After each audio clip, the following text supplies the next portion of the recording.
All right, folks, welcome back to Mike and Maurice's Mind Escape. We have episode number 164 today. We're going to be talking about Atlantis and metaphysics, and most likely a little Younger Dryas Impact Hypothesis. We've got a wonderful guest today. This is a true treat. We have Randall Carlson here, and man, you know, it's been a while. We were trying to get him on, but we finally got him here, and I think we're going to have a really, really fun episode, a lot of fun things to talk about. So you can head on over to his website at randallcarlson.com. I have the link down below, and I also have the link to his podcast, Kosmographia, that he does with the Snake Brothers. Shout out to the Brothers of the Serpent. Thank you, Russ and Kyle, for helping set this up. And also, why don't you head on over to indrasweb.org and sign up to get an alert when the app goes live.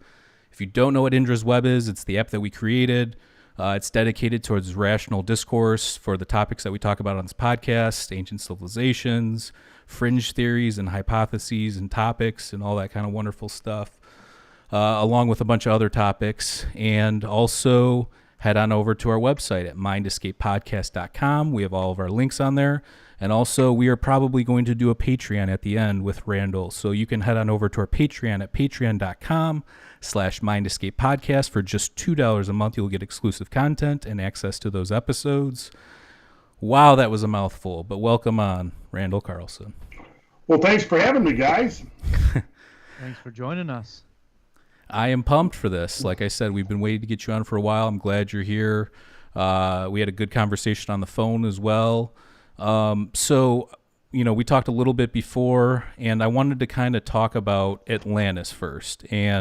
But before we get to, you know, the Greek, you know, the Cretaeus and the Timaeus and all that kind of wonderful stuff, I do want to talk a little bit about ancient Michigan. And, you know, we were talking a little bit about like the formation that was found in Grand Traverse Bay that has supposedly a mastodon carved into it. And then also they recently found by a pipeline some underwater formations in the Straits of Mackinac. So can you give us a little idea of kind of, you know, what was maybe going on there? Were those ancient American peoples that, you know, how old do you think that could be? Because they kind of date it to the end of the last ice age. Well, yeah, it would date to around the end of the last ice age. My first guess would be it was the Clovis people who were here right until pretty much the Younger Dryas boundary, which is dated between 12,800 and 12,900 years ago. Especially if it's got you said a carving of a mastodon? Yeah, I mean, there's some people that have debated it, but it looks like a mastodon to me. And if anybody goes, you can pull up a picture. I think the guy that found the site is named, what's his name? I think it's Dr. Mark something. Let's see here. Yeah, Dr. Mark Holly. He's an archaeologist from, I think it's Northeastern Michigan University. And he thinks, and they put like an outline over it, and you can see the distinct chisel marks or whatever they used to carve it out, tool marks. But I mean, what does that mean? Does that mean that before those glaciers melted, that there was people living in these areas?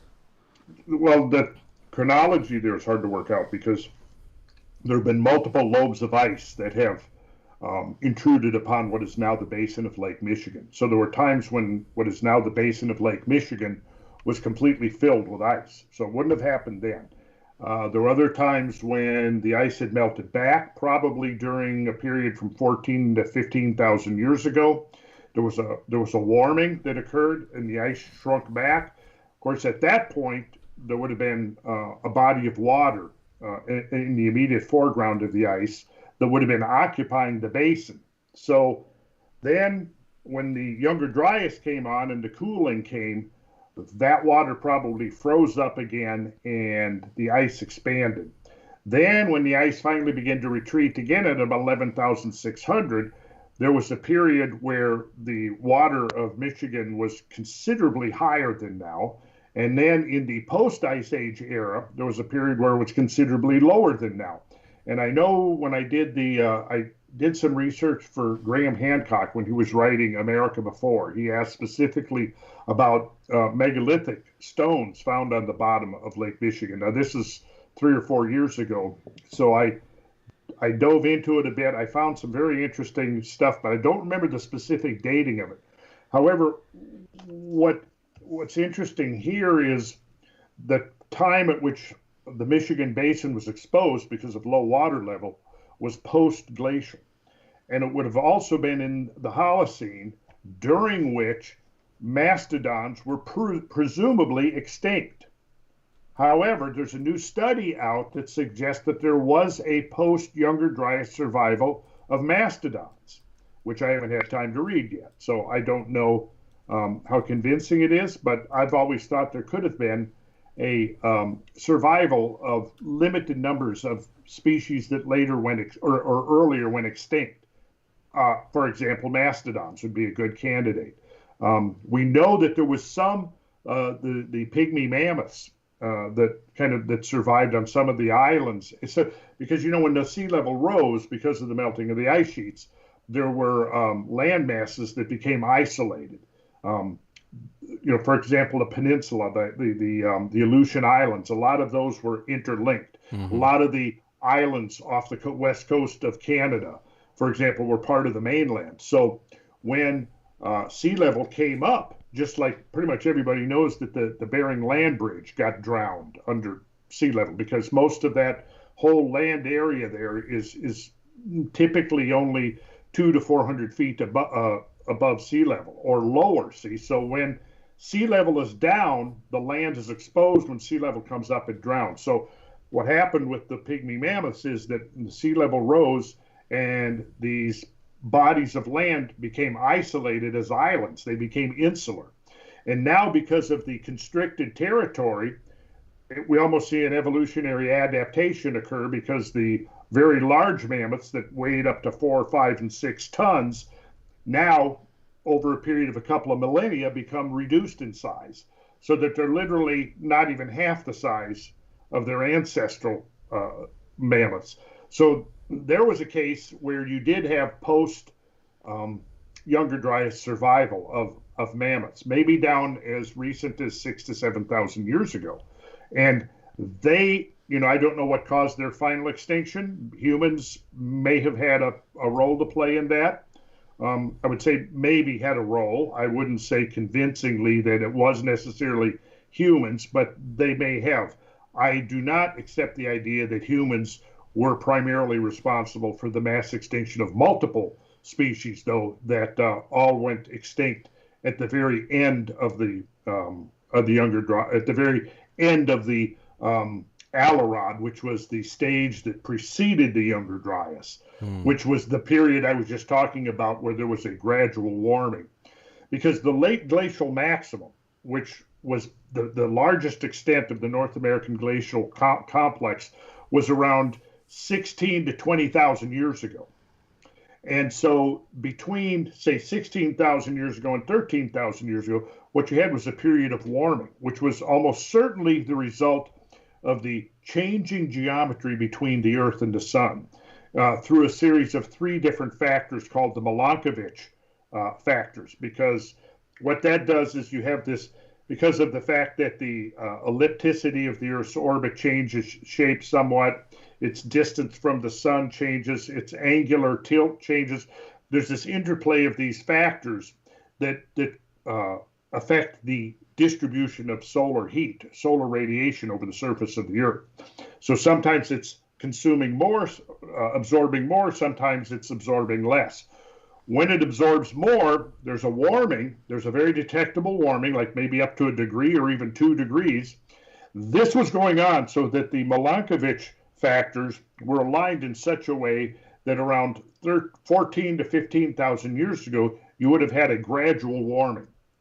Now, that gradual warming seems to have been evident in a lot of the records, because, for example, as the ice sheet is receding north, the primary species of trees that were bordering the ice sheet was spruce trees.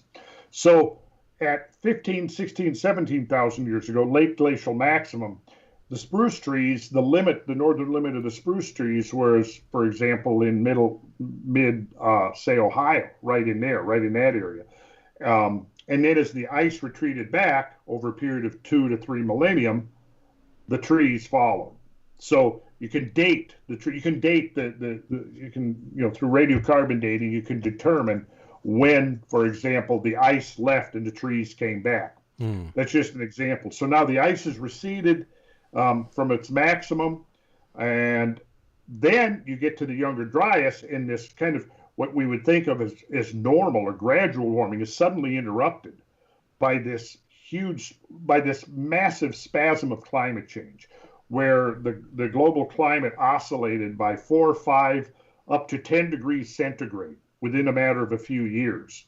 Maybe some of the evidence suggests it was maybe even less than a year. 10 degrees centigrade is going to be about 18 degrees Fahrenheit. So that's like the maximum range of these massive temperature spasms. So it's almost as if what it appears is when you look at the graphs of climate change that are reconstructed from oxygen isotope analysis taken from ice cores, what you see is a massive spike of warming right at about between 12,800 and 12,900. And then that's followed by a very rapid cooling that now lasts for the next 12 or 1,300 years.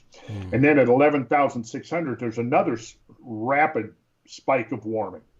And then that's followed by a more gradual climb of the global climate out of the Ice Age into the interglacial warmth of the Holocene period that we're in now. And it was this opening up of the world from the depths of the Ice Age and the increase in carbon dioxide in the atmosphere from 180 parts per million to 280 parts per million that actually made it possible for agriculture to be viably practiced.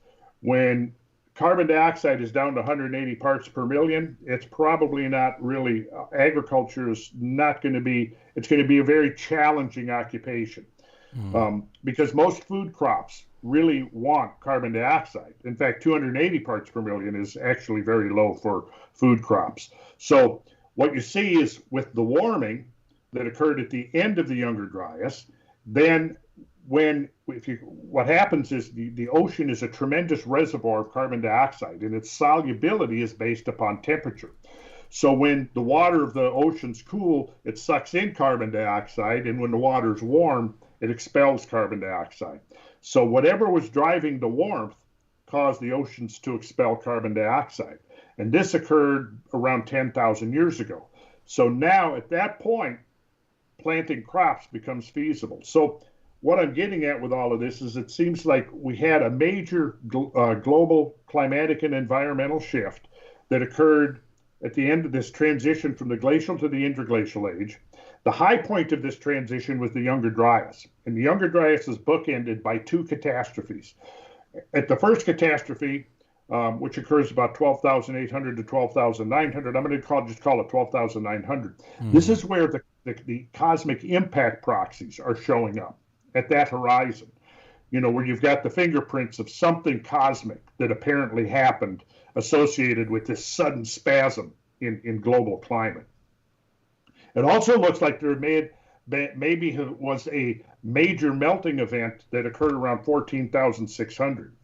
So it looks like the Ice Age was terminated by, at this point, the evidence would suggest a sort of a triple catastrophe that involved a major meltwater event at 14,600, which caused massive flooding and sudden rise of sea level. So obviously, if you have a sudden rise of sea level, maybe 10 or 20 feet over a matter of a few years, obviously any coastal community is going to become extinct in the process. And so we have the event that happened at 14,600 has been named by oceanographers and marine geologists as Meltwater Pulse 1A, because they're able to actually, by studying the low sea level stand during the late glacial maximum, which has actually left shorelines, right, 400 feet below the present surface of the sea, they can actually monitor the sea level rising from minus 400 up to what it is now, right? So you basically had 3 events where tremendous volumes of water were discharged off the ice sheet back into the ocean basins, 14,600, 12,900, and 11,600. And it's interesting you brought up Atlantis. I pointed this out at many times because Plato gives basically the dating of Atlantis as 9,000 years occurring before Solon's exile into Egypt, which is what he talks about in the Timaeus and Critias, right?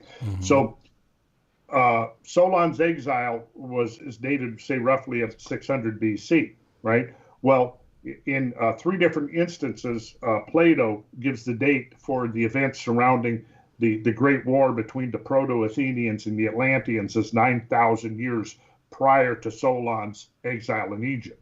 So you add the 9,000 to the 600, and that's where you get 11,600. And then it was right after that, the Great War, where the Atlanteans went down in defeat because they were trying to imperialize, subjugate the entire area inside the Mediterranean, according to the Platonic narrative.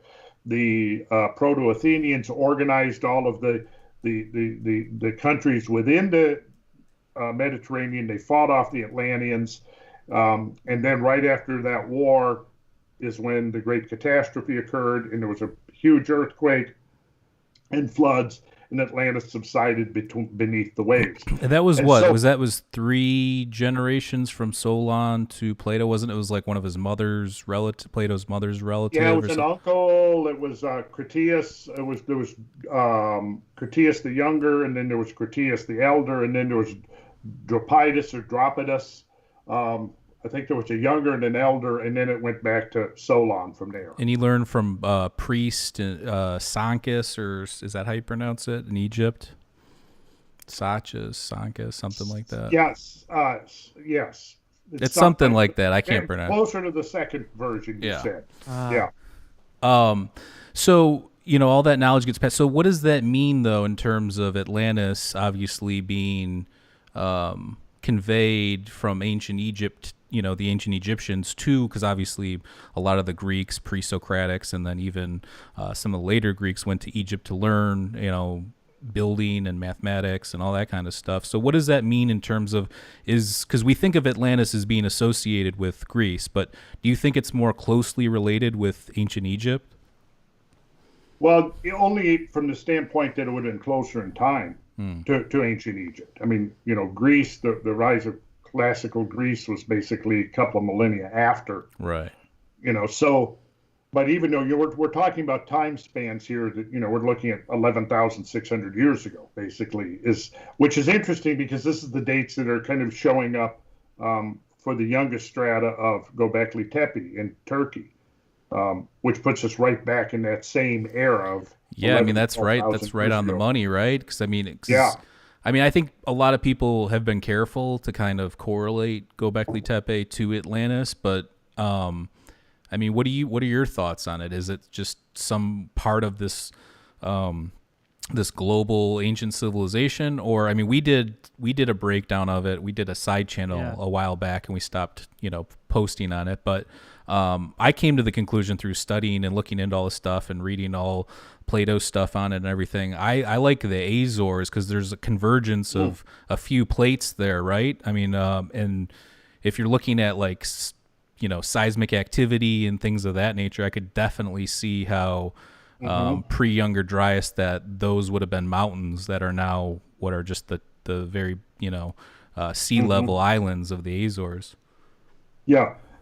To me, we actually, the first, I think, 4 episodes of the Kosmographia podcast, we really dove into Plato's account of Atlantis. And so what I did was I did a reading of Plato's account, looking at it through the lens of geology primarily and geography, and to try to show that, at least in my opinion, the Azores is the most likely location. If Atlantis was in fact real, or there was some kind of a civilization or culture in the time period which Plato describes, I would say the Azores, for many reasons, is the most likely candidate. And that's what I covered in great detail in those first 4 episodes of the Kosmographia podcast. Yeah, those are actually really good episodes. I did watch those a while back. I highly recommend those. If anybody hasn't heard any of your Kosmographia stuff yet, I would start there. Yeah, like you just said, it's a triple junction there. You've got the African plate on the southeastern section coming up. You've got just north of there bounding it is the Eurasian plate, and then immediately to the west is the North American plate. And that is a zone of very thin crust, relatively speaking, and it is a zone that apparently has displayed a lot of vertical movement as a result of the shifting masses of ice on the continent and the transfer of very large masses of water back into the ocean with the melting of the ice sheets. One of the things I described on the Kosmographia podcast for people to try to understand how this process may work is by introducing the term isostasy, which is basically just the vertical movements of the Earth's crust as a result of changing loads. And, when the ice sheet melted away from North America, there has been an enormous amount of rebound, vertical movement upward, because when the weight actually can literally compress the crust of the Earth. In the case of the great ice sheets, it may have been as much as anywhere in varying between 1,000 and 2,000 feet of crustal depression. And when the ice was removed, that land begins to rebound, isostatic rebound, right? Mm-hmm. At the same time that is happening, this tremendous mass of weight is being relieved from the continent. Where's it going? It's going right back into the ocean basins. Now, the ocean basins, particularly if you look at the North Atlantic basin, the entire North Atlantic ridge is like a huge suture line that runs down the center of the ocean. And when you look at it, there's a whole series of east-west transform faults, which in effect, you could almost think of as Earth's stretch marks.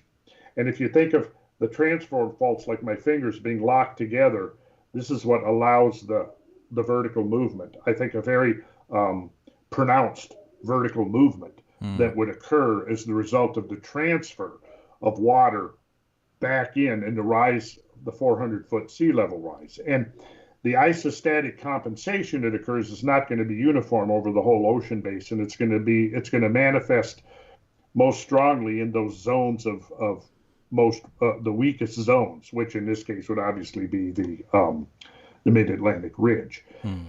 And the Azores itself, the island complex, now are the tops of mountains that are part of what's called a microcontinent. And the microcontinent is now 2,000 to 3,000 feet below the sea level. But there is a microcontinent there, it's often called, because it's a whole different category. It's not even, it's obviously not big enough to be ranked as a continent, so it's called a microcontinent. And you can almost think of Iceland. It's about the size of Iceland, which of course is split right up the middle by the mid-Atlantic zone there, the spreading center that occurs in between the ridge.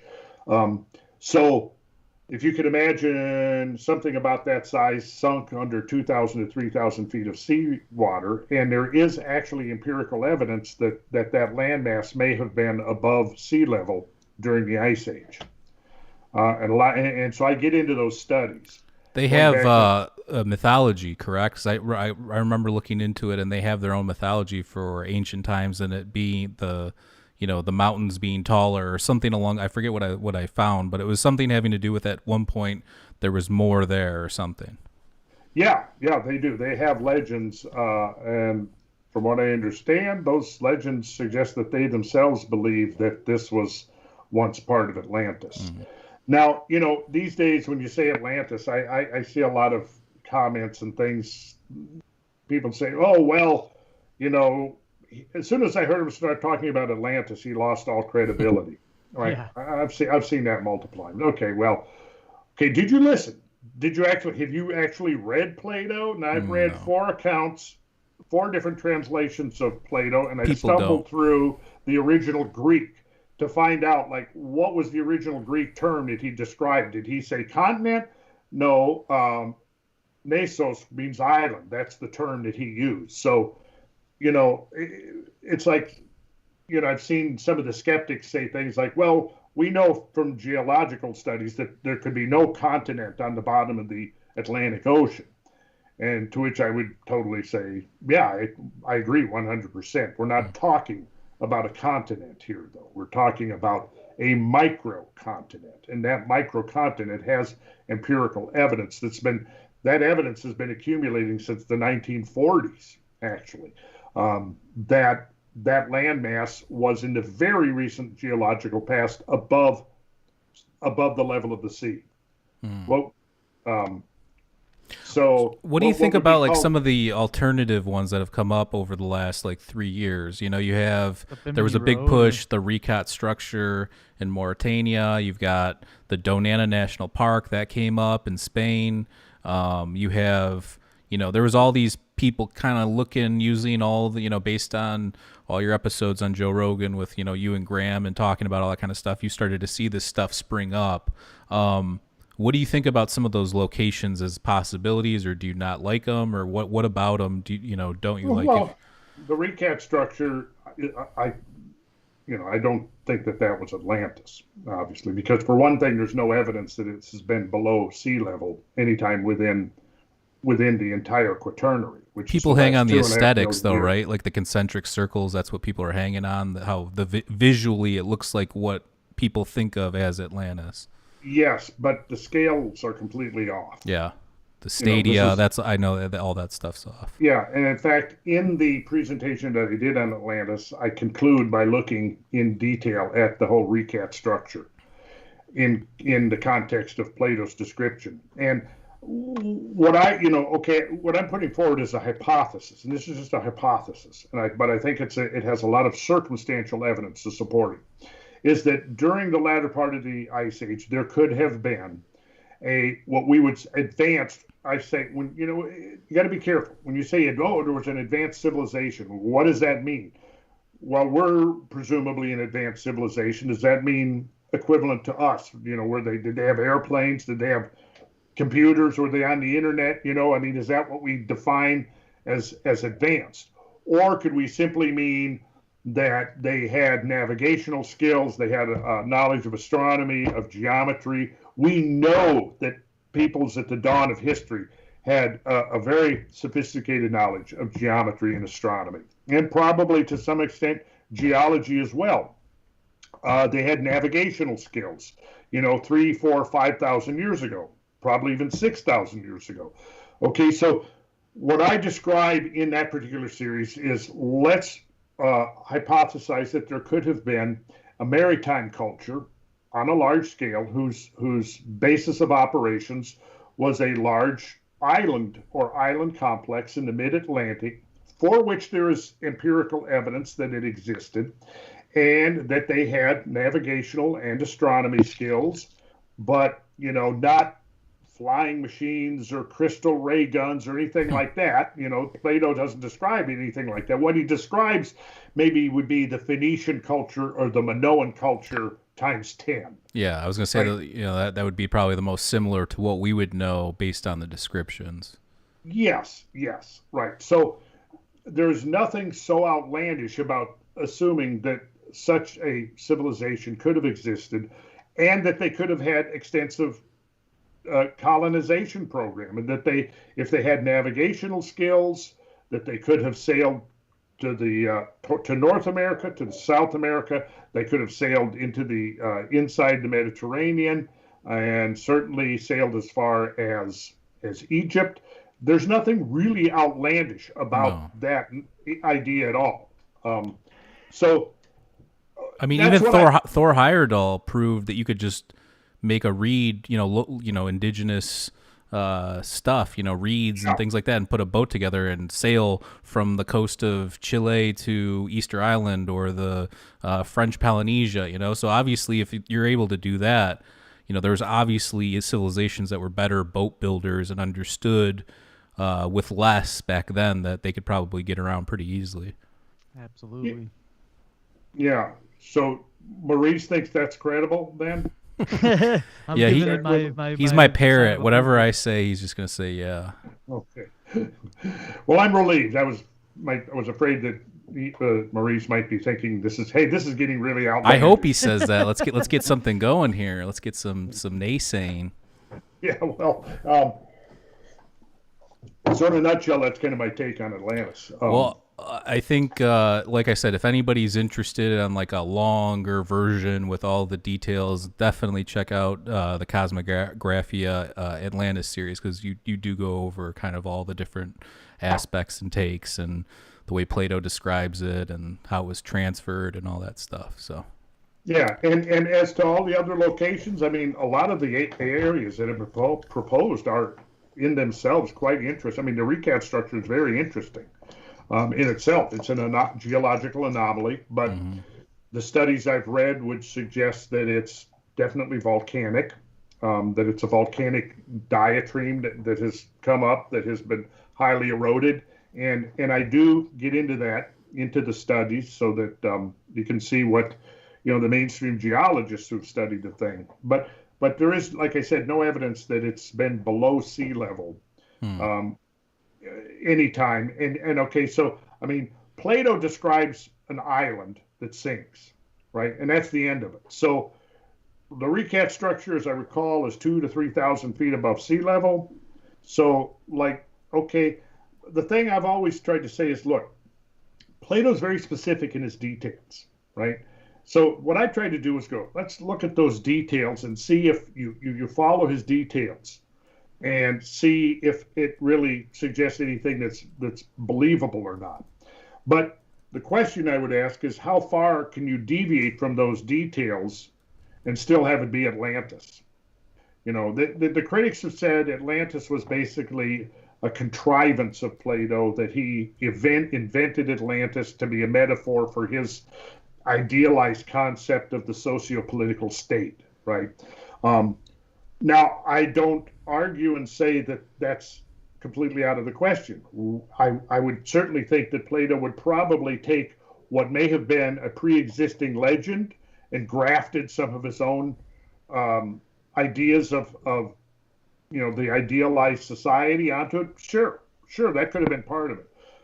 But what I'm suggesting is that underlying it, there may have been a real tradition that had historic authenticity, and enough of those details make it through Plato's account to see, is there anything here that confirms or does it just completely contradict what Plato says? And when you get into that, you realize, well, there's a lot here that is actually confirmed by the empirical evidence of sea level rise, that there were island masses in the mid-Atlantic that sank. They would have had a very benign climate because of the southward diversion of the Gulf Stream, hundreds of miles south of where it now diverts, goes all the way up to the British Isles and almost to Scandinavia before it reroutes south. But during the Ice Age, it routed right around the Azores. And so really, if you're going to reconstruct climate during the Ice Age, the Azores would have been a very benign climate, relatively speaking, and it could have been a place where people could have evolved a culture that could have endured for centuries, if not millennia. Of course, again, it would presuppose the possibility of navigational skills and seafaring skills. And so that kind of becomes the linchpin. Could have people during the Ice Age have had seafaring skills, which would imply navigational skills, which would imply knowledge of astronomy? And I think the answer is, yes, I think they could have. Interesting. I want to pivot a little bit here. We did Super Volcano. We started a series. We have still yet to do part 2, but we focused on the Yellowstone caldera and the Lake Toba. Now, looking into that, there was an article that came out that week about Hell's Cave, or is it Hell's Cave, I think, in Texas? Hell's Cave, that's right, Hell's Cave. And they were talking about how they found some evidence that there could have been a volcanic eruption that might have caused the temperature decrease. But what they were saying is 2-3 degrees or whatever. Wouldn't that, or however many, wouldn't that have to come? We did the episodes in the Super Volcano, and I found that, all these fallouts, they do cause a drop in the temperature, which leads to famine and all these different things. Sure. So, but looking at, reading that article and looking at all the evidence and stuff, I mean, what would account then for the microspherules and the nanodiamonds and then all these other things that, like what how could that be correlated? Or my other question would be, could an impact activate some sort of hotspot or something like that? I'm not necessarily saying the Yellowstone one, but maybe there was another one. I know they found two recent, was it McMullen Creek, or there was two of them in Utah they found recently. They were actually the largest supervolcanic eruptions in that history, from that hotspot moving from southern Oregon all the way across to where it is now. So do you think that a meteorite or a comet could have activated something like that, or do you think that maybe it was just a coincidence, or do you think that there's really nothing to the volcano theory? No, no. There's abundant evidence that there was widespread volcanism during that late glacial, interglacial transition, and that would only make sense when you begin to think about the gigantic mass transfer that took place. Not only would there have been super volcanoes, there would have been super seismic events as well. So yeah, certainly there could be a correlation. Now, the thing is that volcanism is not likely to cause the melting. The volcanism is going to put material into the air, sulfur dioxides and so forth, that are going to reflect solar energy and cause cooling. So there is evidence, maybe I can even pull up a slide here at some point, where I have documented and followed studies of others who have actually documented where you can see thick layers of volcanic ash sandwiched in between flood layers that were meltwater floods. So we know that there was multiple volcanoes erupting around the world during this transitionary period. So I did read the article. The article makes the case that there was volcanoes erupting, and there was a geochemical signature of the volcanoes. I think it was osmium isotopes, if I recall. Yes, it was osmium isotopes that had a terrestrial signature rather than a celestial signature. And what that implied was that the osmium isotopes were consistent with a mantle-derived source, which would imply volcanism rather than being delivered from space. I have no doubt that there could have been volcanism. They didn't actually document volcanic ash. What they documented was the osmium isotopic signature, which was consistent with volcanic impact. They then sort of made the leap, though, that now that was the volcanoes were now associated with the mass extinction of the megafauna and so on.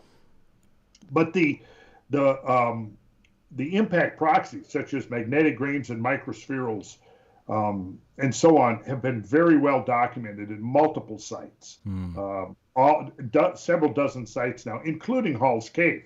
So the interpretation that the finding of an isotopic signature of a large volcanic eruption in the area of Hall's Cave, Texas, does not contradict or refute the idea that there were impacts.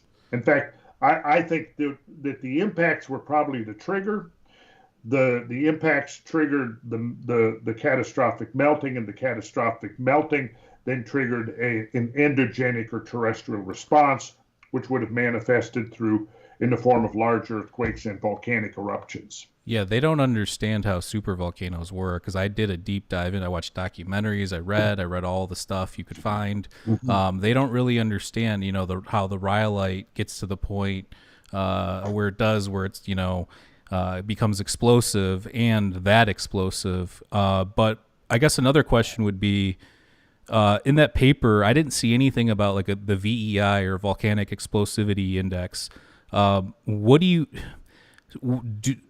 remember? Do you think it would be some sort of normal-ish volcanic eruption, meaning not an 8.0 or higher, or do you think it was, because wouldn't they know if it was a supervolcano? Because everything I've read, there would be tons and tons of ash. I mean, just tons. Yeah. Right, and there was a lot of ash. There were, and I could probably even show you an example here in a second by pulling up an image of the flood layers, and you can see that there is a lot of ash. Sandwiched in between them. So there were major. Now there was no evidence of anything on the scale of the original Yellowstone eruptions. Right. But there were large-scale eruptions that would have been probably on the scale of Pinatubo, maybe even Krakatoa. Yeah, because even all of Yellowstone's eruption, I was surprised they weren't all volcanic explosions. Some of them were just basaltic flows, you know? Correct, yes. So yeah, I think that what we had during that transition was a perfect storm. That there were impacts, there was gigantic flooding, there was volcanoes, there were massive fires, and all of this stuff was concentrated in the period of a couple of millennia. And at the end of that, pretty much the Pleistocene world was erased. And half of the great megafaunal species that lived on Earth succumbed and didn't make it through that transitionary zone. I'm going to, let's try this. Yeah, we could try and share the screen stuff now, share some pics. I'll play cameraman. Okay.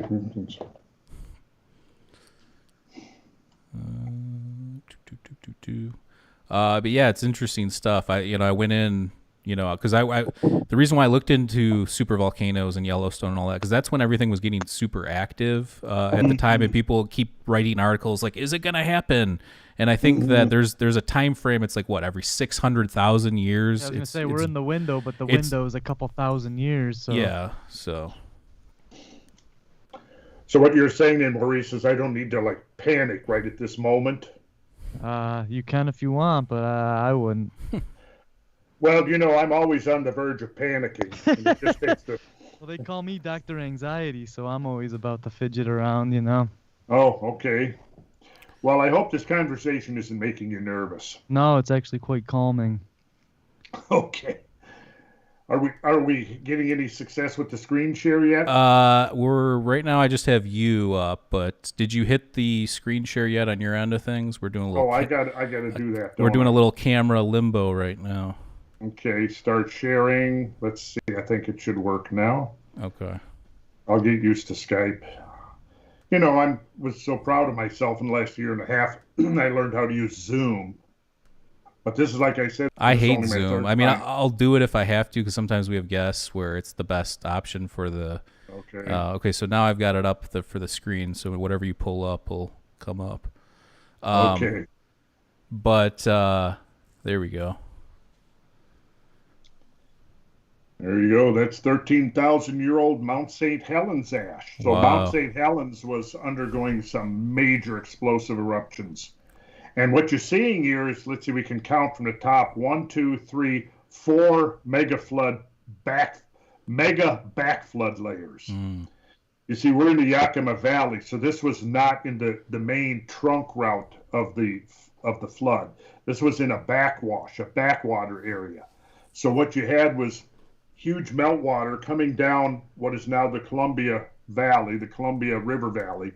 But this is right adjacent to the Yakima, which was a tributary river to the Columbia.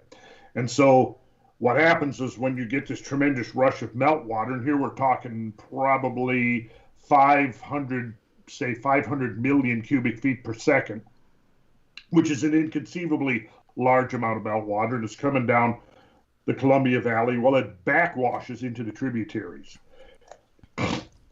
That's that's pretty interesting. Yeah, that's what we're seeing here. We're seeing the backwash. We can see actually 4 layers. So this, so the water, the floodwaters are actually moving upriver, upstream, up gradient. And as they're doing that, they're slowing down. And then as they slow down, they begin to deposit their sediment load. And then eventually they reverse direction and they flow back out. And what they do is they leave a thick layer of sediment behind. And you can actually, in this section, which is cut by the Yakima River, you can actually see 4 flood layers. And so at the top of the second flood layer is where you see the volcanic ash. So you had a flood layer laid down, then another flood layer come in, and then you had this big dump of volcanic ash, and then another flood layer came in on top of that. And we know that this is a relatively low energy depositional environment because of the fact that if it was high energy, it would have completely, the turbidity currents would have completely intermingled with the volcanic ash, and it would have been dispersed completely throughout the next mud layer. But you've got a picture that as this backwash is moving upstream, it's slowing down, obviously. And then usually at its high elevation, it'll get to the same level as the water in the main trunk valley. And then when the main trunk valley, when its discharge decreases and its water level drops, then the water level in the tributary valleys will drop along with it. And so what you're seeing here is a pulsed phenomena. And one of the controversies here is how much time separates each one of these pulses. And the mainstream view says that anywhere from 30 to 100 years separates each one. And I don't believe that. I think it's a matter of probably hours or a few days at the most that separates each of these layers. So do you think, is that's the main critique probably of a lot of your stuff, is that you think it was more of a rapid thing, while most of the mainstream academics think that there was a longer period between all this action, right? Well, yeah. So the mainstream view has this model that there is a gigantic glacial lake in western Montana held in by an ice dam. And it's just a larger version of what we see today, which is we've seen many instances of glacial outburst floods in the last 150 years, particularly with the recession of the Little Ice Age glacial masses, which actually 150 to 200 years ago, to 250 right in there, were the largest glacier masses on Earth since the Great Ice Age. So one of the things is when we've seen those glacier masses receding, we've seen glacial lakes impounding proglacially, that is in front of the glaciers. If you have a tributary glacier, sometimes it will melt away and the main trunk glacier will hold that water in until the water pressure gets great enough that it can force its way through or over or under the main glacial mass. And then you have what's called an outburst flood, or in the Icelandic term is Jökulhlaups. And so you have a Jökulhlaups, and the reason is because in Iceland you have many examples of outburst floods because you have a very large ice sheet there in Iceland, and under the ice sheet you have volcanoes that erupt periodically. So when those volcanoes erupt, they produce reservoirs of subglacial meltwater, and then usually within 2 to 4 weeks those reservoirs will drain out of through the ice, and they will discharge at the margin of the ice, and they will produce catastrophic flood flows. Okay. And so what mainstream geology has done is essentially extrapolated upwards from the modern examples of outburst floods and said, well, it's just a larger version of what we're seeing, witnessed in the last century. And so they invoke the idea of an ice dam that holds in this lake, and for various reasons, I find that untenable. The primary reason being that the water levels reached up to 2,000 feet in depth.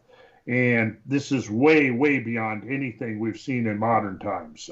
Typically, most ice-dammed lakes will fail once the water gets maybe anywhere from 100 to like 300-foot depth maximum.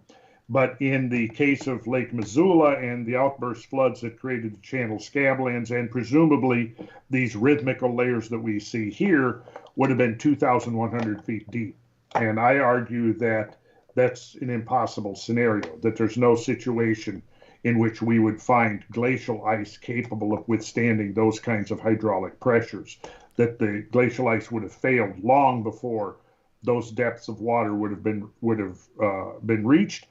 And in fact, modern observations is consistent with that glacial ice is not going to withstand those kinds of depths and pressures. So that's where the primary difference comes in.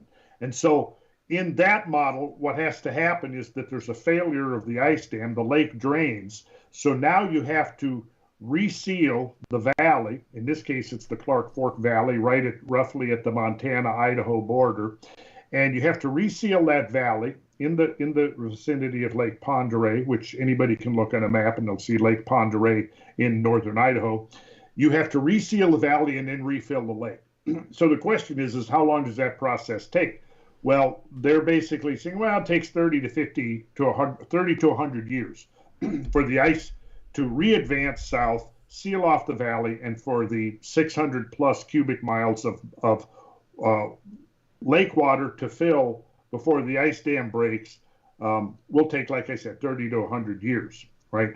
Whereas I'm saying that, well, if the ice dam is an untenable model, which I believe it to be, then that chronology doesn't work anymore. So now what we have is we have optically stimulated luminescence dating and magnetic resonance dating, which suggests that some of the floods occurred as long ago as 18,000 years. The problem there is that there's other studies that show that the Cordilleran ice sheet didn't even exist 18,000 years ago, that it was something that formed rapidly at the very latter stages of the ice age. So in order for that ice mass to be able to advance far enough south to pond these 600 cubic miles of water that forms Lake Missoula, it had to be at its most massive extent. So there's a lot of contradictory assumptions there. One of the things about the cosmic ray intensity might very well fluctuate. There may be an enhanced flux of cosmic ray intensity during a cosmic impact.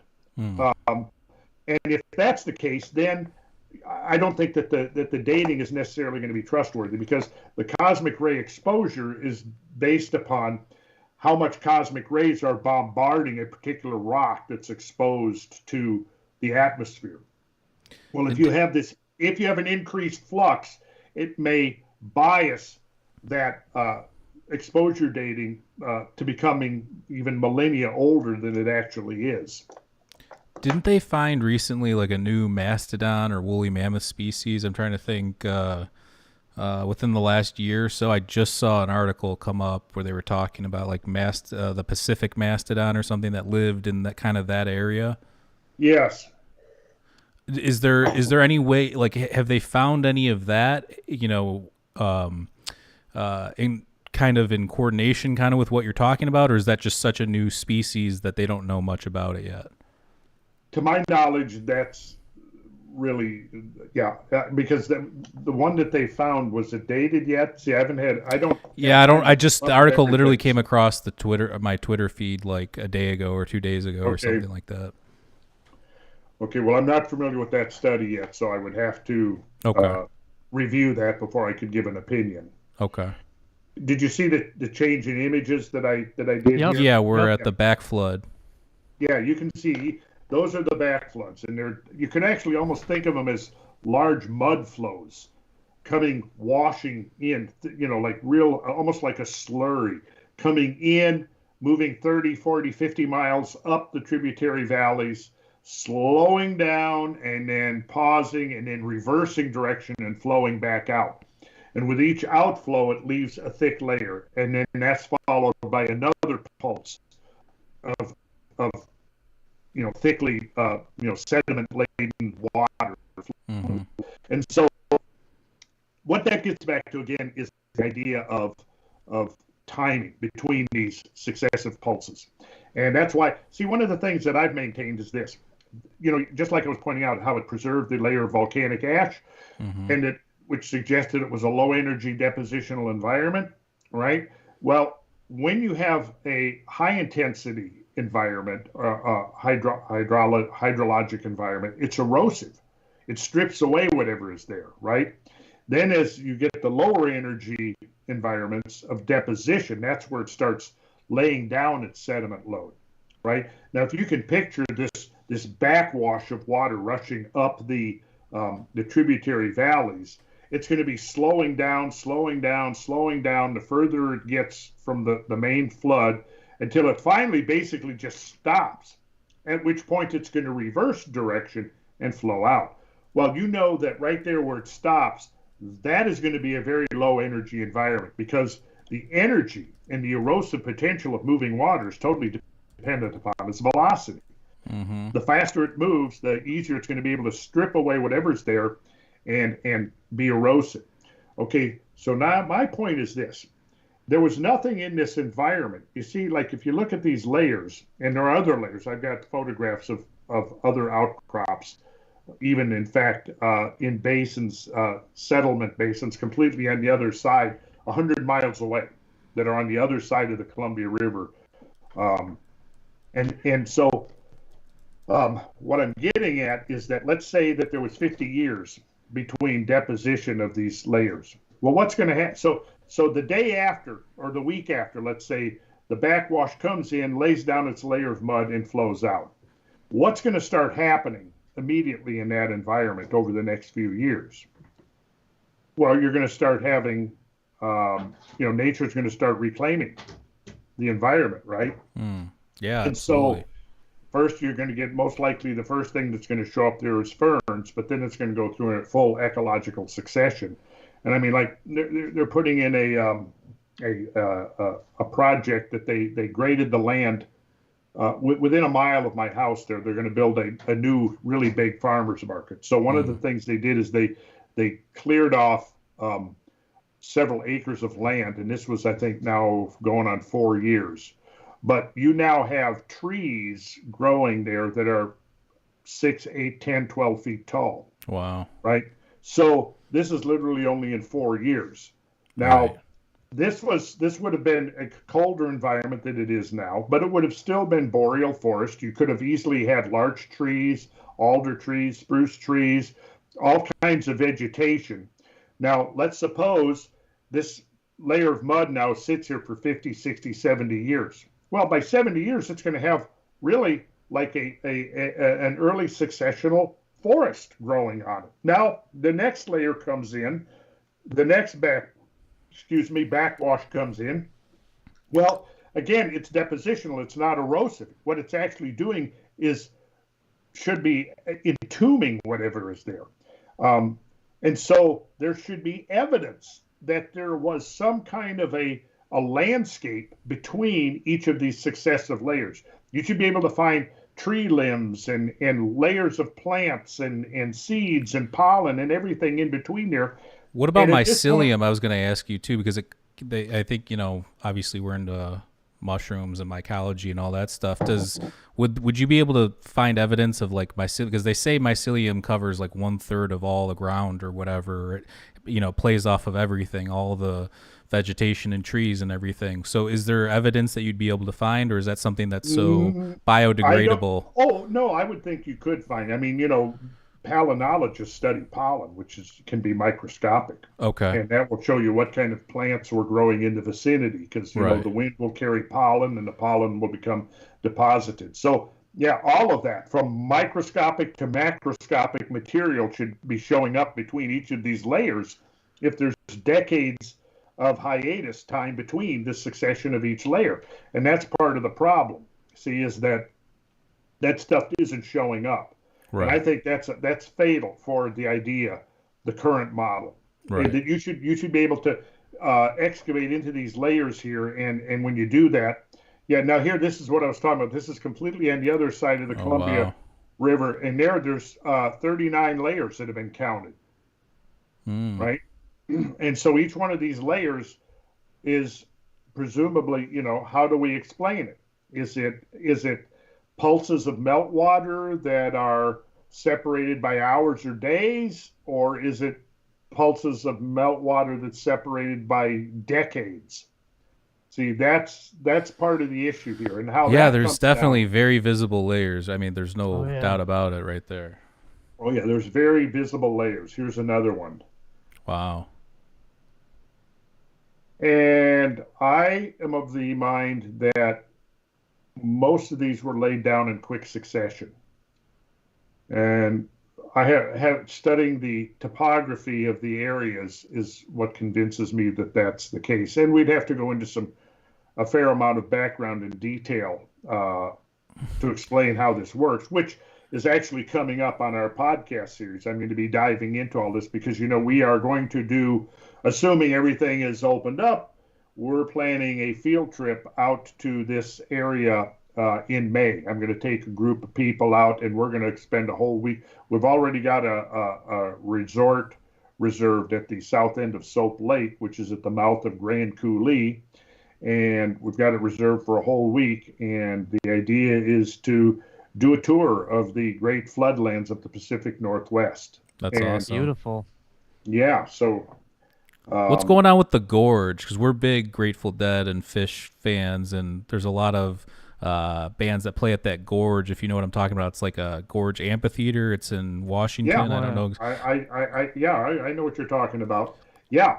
Well, okay, what you got there, guys, is that's part of the Great Flood, Mega Flood Erosional Complex right there.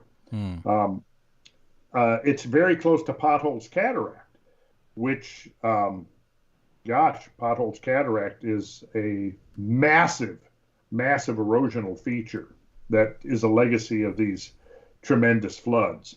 In fact, I guess, actually pull up here. Are we off of share screen now? Yeah, but we can jump back in, whatever. I just got to play cameraman for a second, but we're all good, whatever you want to do. I mean, we could pivot, too, and get to some more of the other stuff we were talking about if you want. Whatever you want to do, Mike, is I'm good with. I'm just here to Well, let's talk a little bit, because you know a lot about like sacred geometry and symbolism and masonry and all that kind of stuff.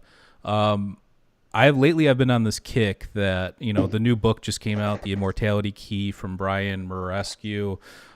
He has a good take on it, and he provided physical evidence for ergot being found in some of these chalices and different vessels and stuff like that. And they found all these random vessels at like Pompeii that had like datura and all these different compounds and psychoactive compounds and stuff. So lately, even before this book came out, I mean, for the last 2 years, I've been on this kick where I've never seen anything crazy in day-to-day consciousness. I've never seen anything that's like blown my mind that would give me the idea that there's external entities beyond this visible realm or anything like that. However, under the influence of psychedelics and altered states, meditation, whatever the case may be, those things become possible. And now we know the Eleusinian mysteries definitely had fasting mixed with psychedelics.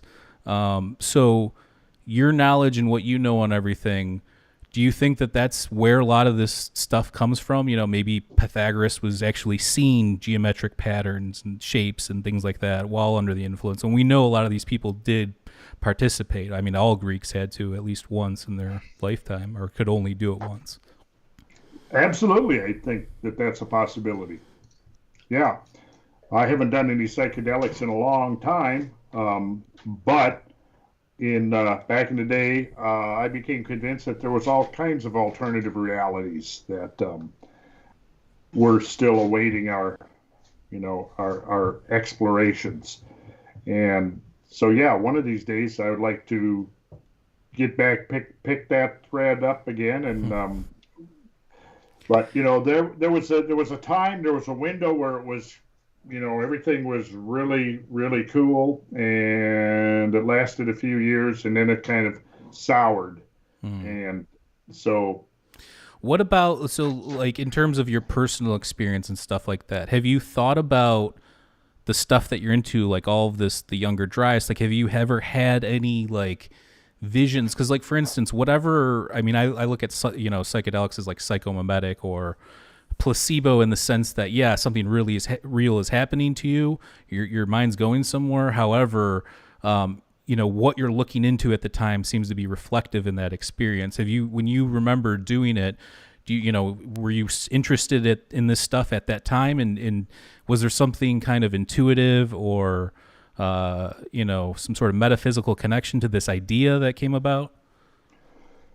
I would say yes. Then I guess if I understood your question, I would say yes. It was a terrible question, so I'm joking.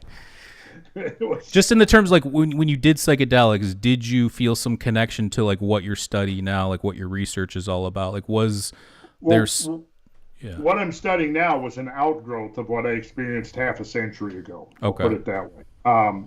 Because, hey, look, I was just a dumb kid when I started. 17. I mean, what did I know when I was 17, right? But by 3 years later, I had gone through a complete metamorphosis and had, basically in that interim had discovered God, if you want to put it that way. And that God wasn't just, some abstract thing that I heard about in Sunday school, right? It was now something that was very real. And my take of it was that the cosmic intelligence, that all of nature was imbued with a cosmic intelligence, if you will. And for me, that's what it led to. It led to me being obsessed with understanding nature, how the world worked, how the universe worked, what was the interaction between the earth and the cosmos and all of that kind of stuff. Because I started out initially, doing psychedelic trips in 1968, and my main interest at that time was going to rock concerts. Mm-hmm. Well, that was by 68. By the summer of 69, see, I'd always loved the outdoors, and I grew up in a very rural environment. So I grew up hunting, not so much hunting, but camping, fishing, hiking, canoeing, horseback riding, just generally being outdoors. And then I just kept doing that kind of stuff. So on camping trips, there was this whole nother dimension to it. And I would go out and, go on camping trips and be out in nature. And that was over the summer of 1969 is where I began to really get this sense that there was if you will, a hidden meaning in the landscapes, and that the landscapes were conveying some kind of information, a level of knowledge. And so, yeah, that was an insight that I didn't know how to describe. I had no language. I had no conceptual framework. And it's still, I struggle to describe what I experienced then. But basically, I'll try again. What it was is I came to this sense that there was meaning. That, in other words, a hill. Telos. Ceased to be just a hill. Telos, yes. A hill ceased to be just a hill. Suddenly there was a story there. There was a meaning. There was some kind of meaning infused in the landscapes. And so it sort of was an awakening that there was this intelligence in the world, that there was, essentially it'd be like this. If you had this book with an unintelligible script, and let's say you were completely illiterate, you didn't even know that there was such a thing as writing, and now you find this book, and you're looking in this book, and every page is, inscriptions or some kind of a narrative, but you didn't even know that there existed such thing as a written language. Right. So the first realization is realizing that, okay, I don't know what this means, but there's meaning embedded here. Then the second stage is like trying to decipher and figure out, okay, what is this meaning? And now you discover, okay, there are clues that I can use. So like, guess what? Somebody has left this clue where I can go in and now substitute, this symbol for this symbol, because I know what this symbol means. Just like when you do decipherment of any kind of encoded message, right? You have to, you start through this decipherment process. Well, it's been like that for me. It was like I became aware of the fact that, okay, this thing has meaning, but I don't know what it means. I just know that it has meaning. Sure. So half a century now has been involved in trying to decipher that meaning. And I think I've made some headway.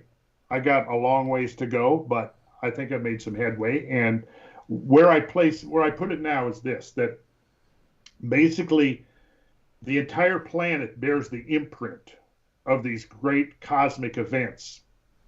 And the most recent one of these cosmic events that affected the entire planet was 12 to 13,000 years ago, according to the great precessional clock, which was the basis of the archaic model of the great year, right? Which was this grand cycle where Earth was periodically destroyed and renewed, right? Well, so if you think of it this way, that there has been this message encoded into the landscape of planet Earth. It's been there for 11, 12, 13,000 years. And it's been, for the most part, completely, the human species has been completely oblivious to this message, except for a very exceptional few who generally are what we think of as prophets or mystics, people who have actually penetrated through and seen this idea. When Alfred Watkins first discovered the existence of the ley line complex in the British Isles, he had this visionary experience where he actually beheld the lines of the world, right? Which is probably related to anomalies in the geomagnetic field, however you want to try to describe it scientifically. But he had this moment of awakening where he saw something that his fellow man had not seen. And I think it's very much like that, is that you train yourself to begin to see this stuff. And then when you do, you begin to realize, okay, there is a story, there's a narrative. It's engraved into the planetary surface. And for 10 or 12 or 13,000 years, we've been living on it and within it. But because of the grand scale of it, it's been outside of our purview, outside of our scope of vision. But now, coming as we are into the 21st century, we have a couple of things that are beginning to converge. We have the ancient legacy, the traditions that have been handed down to us for thousands of years from ancestors that had a very sophisticated working knowledge of the world, right? And this has been encoded into myths and legend and folklore and epic poetry and all of these different ritual and ceremonies and all of this. It's been encoded. You mentioned earlier the Eleusinian mysteries. Right. I think that's a big component of what is there is the initiates are being given some kind of a means whereby they can penetrate, pierce the veil, and begin to see that there is this layer that's invisible to most people, but it's there. And once you begin to see it, you can't ever unsee it. Do we know if the allegory of Plato's cave, when it was written, and if it was written before Plato participated or after he participated in the Eleusinian mysteries? I would guess it would have. If I had to guess, it would be after. Yeah, me too. That's why I asked the question. Yeah, but I didn't know if there was actual knowledge on whether. I mean, it's the whole thing's a gray area, right? Some people don't even think Socrates existed. I don't subscribe to that at all. I'm pretty sure the dude existed, but I mean, there's a lot of weird things within the philosophy world and people believing in certain weird things, and it's like anything else. But my question. Oh, shout out to Shermanator too. Thanks for the super. Chat. The super donation chat. But I just wanted to say, to your point about like this thin veil and getting a peek, behind it and like lifting the veil and that whole thing. The Greeks only got that one shot at it, meaning that you were only allowed to participate in the greater mysteries once in your life. I think the lesser mysteries you could probably do more if I recall right, which would be the more of the planting, the spring festival, and then you've got the greater mysteries, which is supposedly you've got the telesterion and the whole ceremony, and there's different, you have to fast, and it's this whole festival. Do you think that it's just that one experience, so that would leave a lasting impression, because you can't really dive back into it? We know, I believe it's 415 BC, Alcibiades participated in what's called the profaning of the Eleusinian mysteries, where he had a dinner party and he supposedly took part in the mysteries at home, which was a big no-no, got in trouble. He ended up going to, I believe, Sicily, and they lost that battle, and then he comes back and is okay, I guess. But yeah, he was in hot water for a while. But when you have those things happening back then, it makes you wonder, like, if it's not, because I think a lot of the Victorians and a lot of people were trying to say that the Eleusinian mysteries was some sort of like dramatic Greek play or something to like, kind of, I don't even know, just some sort of paradigm shifting thing. But in my eyes, the only paradigm shifting thing to them would have been some sort of a psychedelic experience, because they already knew about amazing plays, and you had Aristophanes and all those guys. So that wouldn't make sense that it was some sort of play or light show or something. That doesn't, jive well with me in terms of when I think about it. So the only thing that makes sense to me is this hallucinogenic experience. And now the only thing left is they found ergot in these chalices and all these different vessels. I think Terence McKenna talks about how Gordon Wasson says, or was it Albert Hoffman? I forget. It was one of the two, part of the Road to Eleusis. They were talking about because ergot's poisonous. I mean, you can get messed up on it, but it is part of the alkaloid used when they synthesize LSD. So I think his thinking was you could float some hot oil on the mixture, which I think is water, mint, and barley, or something along those lines. There's only 3 ingredients within the Kekion, which was the drink that they drank. that one experience, so you're saying you had your experiences a long time ago. They left a lasting impression on you. So if you imagine only having one of those your entire life, you would believe in the metaphysical. And that's why I always think that that's where metaphysics comes from. Yeah, you had the Indo or the the Iranian, the Vedic, all the stuff, the migrations and all that stuff, and you have those people with Soma. So Soma's being introduced, and you got the Rig Veda and a lot of metaphysics going on there, and then you have Greece, similar things happening there. That's kind of where I keep going with this whole thing, is that that's where these ideas of metaphysics comes from, is being able to participate in some metaphysical realm, basically. Yeah, and I would concur with that. Yeah, and I see. I think that it was all very ritual based, and modern Freemasonry is basically all built around the ritual of the degree work, and ritual can be very powerful just in itself. But I think if you combined it with psychedelics, it could definitely go to the next level, and you would have major consciousness breakthroughs. And I think that that's undoubtedly, in my mind, what was going on was kind of a combination of powerful ritual with mind expanding substances. Yeah, I mean, if you look, the work of the Eleusinian Mysteries does suggest that they were using some kind of a concoction that had psychedelic properties. Likewise with the Mithraic religion, likewise with the Vedic religion. And of course, Mithraism basically can be traced back through the Iranian mysteries, which then traces back to, the Iranian Persian mysteries, which traces back to the Vedic mysteries. And and then in Freemasonry, of course, you have the constant reference in the rituals to acacia, which of course is, I was going to ask you about that, because I know you're a Mason, and I know P.D. Newman wrote a book called Alchemically Stoned, where he goes through the history of all the ancient Mason alchemists and how the Philosopher's Stone was most likely possibly a DMT extraction, or you should talk to him, actually. He's a good dude, and he's got an interesting take on it. But he, that's his whole thing, is a lot of the, what he said, it was acacia. It was originally some other thing. I'm drawing a blank, but it wasn't always the acacia sprig. It was something else first, I think. And then it became that, or was that initially? I forget, but yeah, super interesting stuff. I will shift a little bit here now, because we did say we wanted to talk about the Cabiri, and the origins of that. So why don't you explain what you know about the Cabiri, which are these lesser gods of ancient Greece? Okay. Well, they were the minor deities, I guess you'd call them. Right.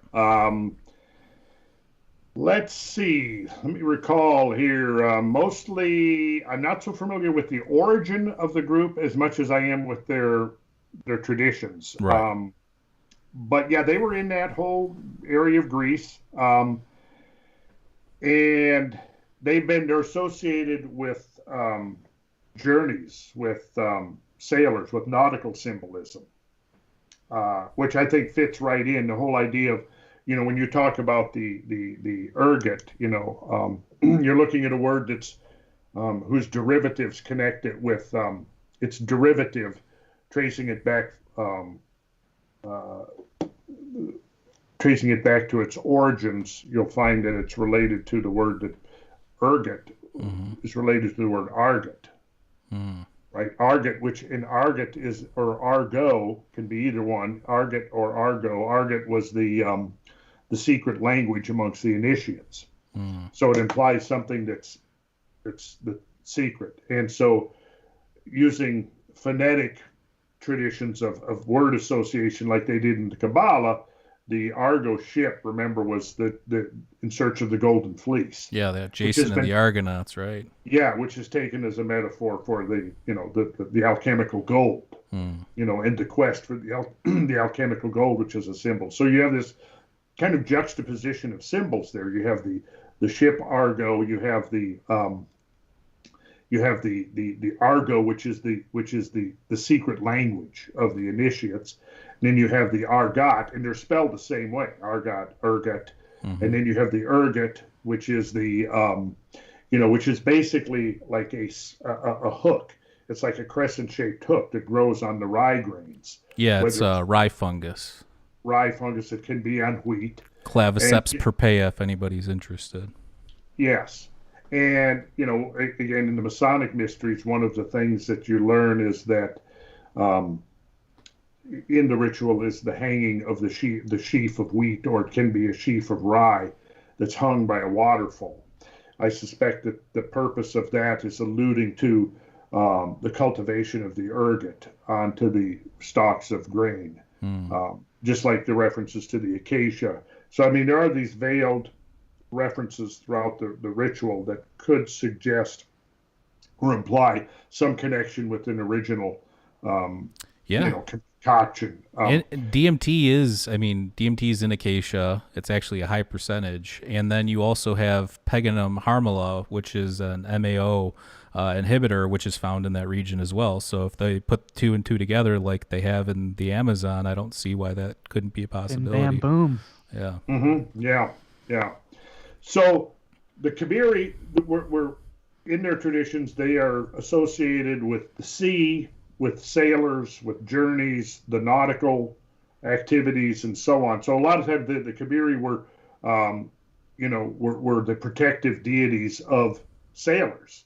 So I find that very interesting because it's this the idea of the journey, which is very much what the whole psychedelic experience is all about. Is the mystical journey, or the metaphysical journey, if you want to call it that.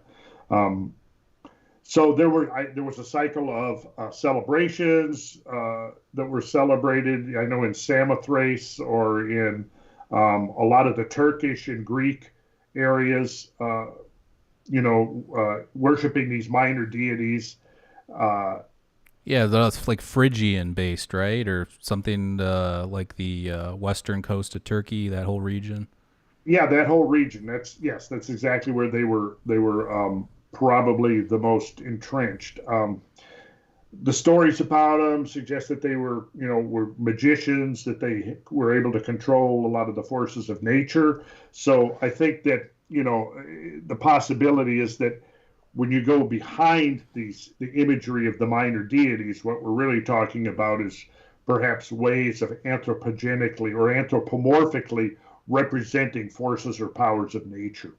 And so by communicating with these deities and being able to control the deities to some extent through ritual, we get the idea that they were perhaps controlling forces of nature. And this is where their reputation as magicians would have come from.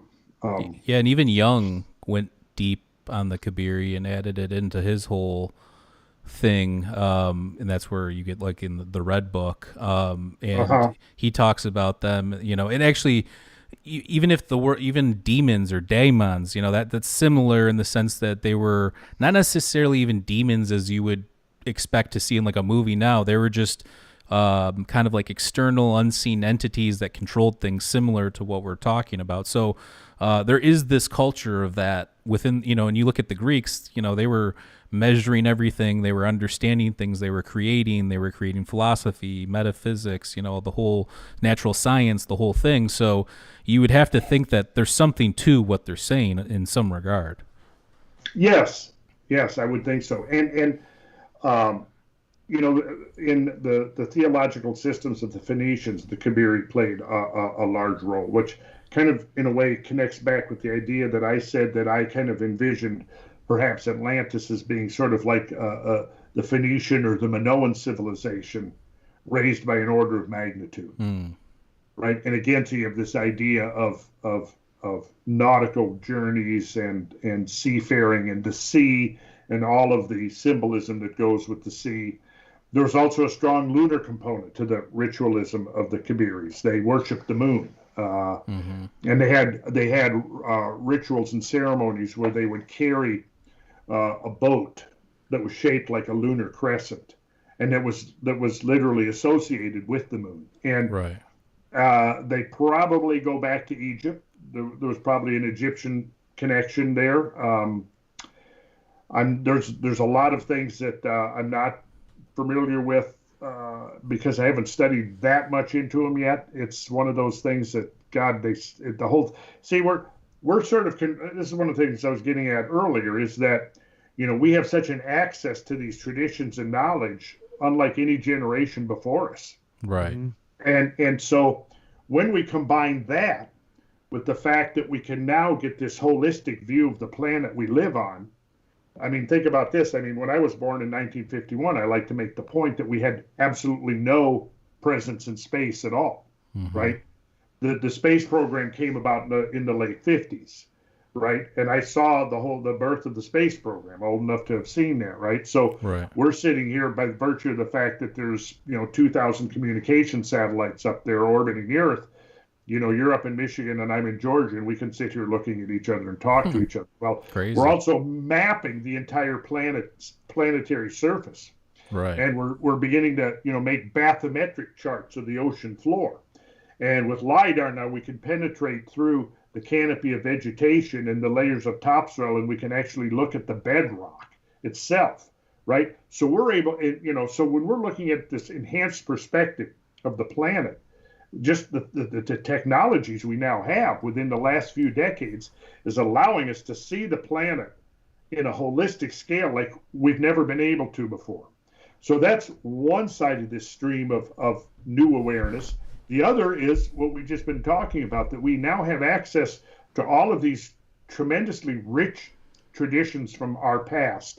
And when we start looking at those as complementary to each other, in other words, we're looking at these traditions that we've inherited from the past, whether it's Masonic or the Cabiri or the architectural, incredible architectural examples all over the world, the apparent knowledge of astronomy that's built into the architectural infrastructure of the ancient world. I mean, when we begin listing all of these things, we kind of realize, wow, what a privileged perspective we now have. And we can start now connecting the dots in ways that were not even possible 10 or 20 years ago. Absolutely. We're talking right now on the modern day Akashic record, basically. Except people are using it for heuristic rhetoric. Yeah, it's a slippery slope. Yeah, the people are using it for heuristic rhetoric and just arguing without looking for truth. They just want to win the argument. To the point of the Cabiri, though, they were part of like the chthonic. I don't even know how you pronounce that. That's that weird. I think it's chthonic. Chthonic, okay. And it meant subterranean. So like if Gaia, it actually meant Earth, but in the terms of like under the Earth, because like Gaia is associated with like above, like the surface, and these are associated with below the surface, and also you have. I believe they were correlated. There was a correlation with Hephaestus, and Hephaestus is known as the god of metallurgy and metalworking and all that kind of stuff. So there's a lot of cool connections. And I've always been saw myself as associated with like ancient Greece. Like I don't believe I was like an Egyptian priest or anything like that. But if I had to pick like an ancient time that I always felt like a connection with, it was ancient Egypt until recently. I don't know. I'm feeling this ancient Greece. I don't know why. I just I've really gotten deep, and even from Mycenae and the whole Mycenaean culture, and then you see how it evolves into the what we know as classical ancient Greece and all that. There's something romantic about it to me. Yeah, and the worship of the Cabiri in Memphis particularly was associated with Vulcan, which of course implies a subterranean kind of. And there were coins that were found showing a dwarf-like figure holding a hammer and an apron, and these were worshipped by the Cabiri, and what's called the pileus. I guess that's how you say it, the pileus. Yeah. Which was the hat worn by Vulcan, which is also suggestive of the hat worn by Mithras, because Mithras always wore a hat. But when you look up the meaning of the word pileus, so this dwarf was basically that's part of the pantheon, the Cabiri pantheon, had these elements that associated him very much with Vulcan. It was the hammer, the apron, and the hat, right? The hat is called the Peleus. And let me see if I can just pull up here. So here's the meaning of the Peleus. It's a brimless hat, right? And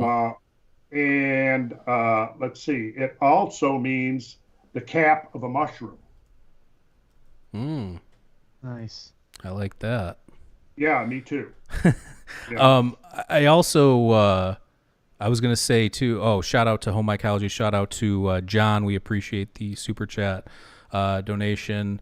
I wanted to point out though, with the whole thing, the Cabiri are, I have seen articles and I have seen correlations made to psychedelic entities, meaning that people have experienced these, what you mentioned, these like underground, spirits or, little workers or something like that of some sort. I mean, Terrence McKenna calls them machine elves. I think people take that and run away with it and do that. Well, see, and so, right, think about what I just said. On these coins, right, this that's what I was saying. Is depicted as a dwarf. Right. I mean, and he's wearing a hat.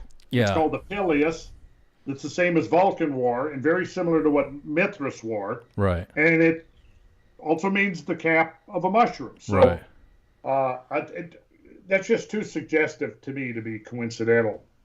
Absolutely. No, I think that there's obviously something there. And I don't know. I want to look more into it. I have the Red Book loaded on my phone for Audible, so I'm going to take a listen to that at some point here. Maybe we can talk about it again sometime in the future. But is there anything else before we jump to do a Patreon session here? Is there anything else that we were going to get to? I'm trying to think. I think we talked about a lot of what we said we were going to talk about. But we did. I think maybe what we should do is, we could keep a list of things and see what kind of response this gets, and then perhaps reconvene in a month or two. Oh, the live chat's been on fire. The people really dig this. Yeah, people love it. And I know a lot of our fans like the psychedelic angle as well, because I do think that there's a lot of truth there. So I don't think it's just wanting to talk about the subject. I really think that it's important and it matters. But listen, we really appreciate your time. For anybody that's listening right now, we're going to jump over and record a Patreon session. If you want to listen to that, you can go on over to our Patreon at patreon.com/mindescapepodcast for $2 a month. You can get access to all of our extra content that we have on there. We have a bunch of stuff on there. And go check out Randall's website, randallcarlson.com.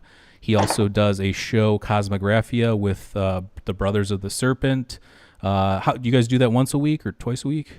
Yeah, we record one once a week, and then we don't record live. It usually goes up anywhere from 1 to 2 weeks after. We're a little bit behind now because we were out on the road for 9 or 10 days. Yeah.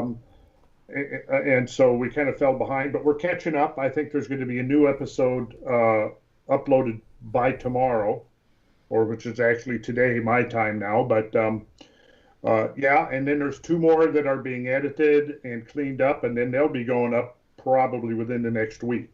So we've got, 50, I think maybe 49 is going up, and we've got 3 more, another one. So 50, I think, or 51 goes up tomorrow. Awesome. Yeah. So, that's again, check out the Kosmographia. It's really a good podcast.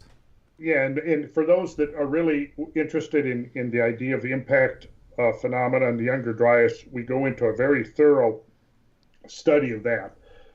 There's a lot of stuff we didn't get into, but what I'm trying to do there is have a place where people can go if you want to know about the Younger Dryas and some of those pivotal events in the history of our planet and how they affected people and all of that, and the biosphere and the environment. What I'm trying to do is have a resource that people can go to, and where if you want to learn about the Younger Dryas, go to Kosmographia, and you've got about 10 episodes that just get into that in great detail. But we're moving on. We're moving on to some of the gigantic hydraulic events now that have swept over the planet. And then from there, we'll segue into a lot of these other areas and these topics that we've been talking about here tonight. Very cool. Well, I look forward to that, and keep tabs on that. Also, again, shout out to Kyle and Russ. Thank you for helping set this up. We really appreciate that. And if you haven't already, go check out the Brothers of the Serpent podcast as well. Again, I have all of Randall's links down below. He does have a new website, randallcarlson.com. Please go there, check it out. And I'm not affiliated with Sacred Geometry anymore. I'm disappointed Absolutely to report. not. But, right. But, if you follow, just that has nothing to do with them. Just ignore it and just move on to just randallcarlson.com and Kosmographia. Thank you. And yeah, this.